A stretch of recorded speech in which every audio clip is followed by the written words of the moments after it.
riktigt tufft ut. Båda tar upp nu. Men intressant att Peter Holmström ifrån innerspåret med 9 tidigare kom här ut.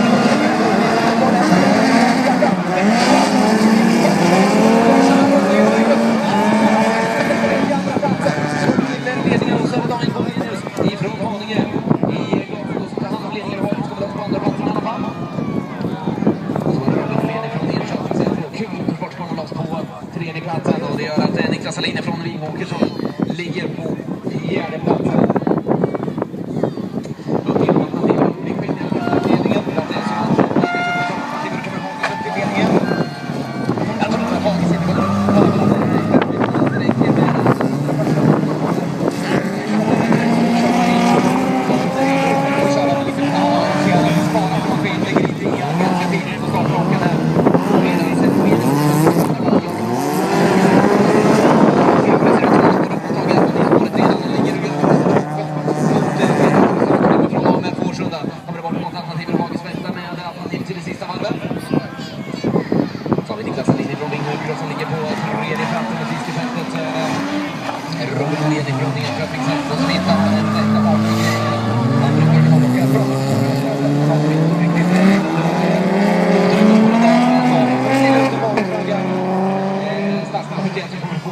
Observationsflagga som så vackert heter numera Niklas Alin från den som Vingåker som ligger på tredje plats på den här observationsflaggan.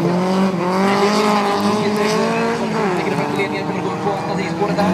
Och medan stiger på andra platsen klockan är skapar sig till luckan och luftmål mycket snabbt alternativspår på den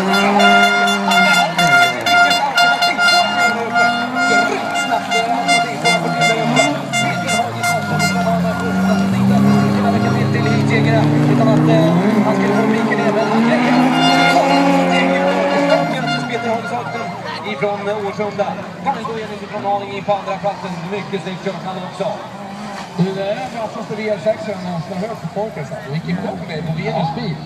Riktigt häftigt. De brukar vara på svarta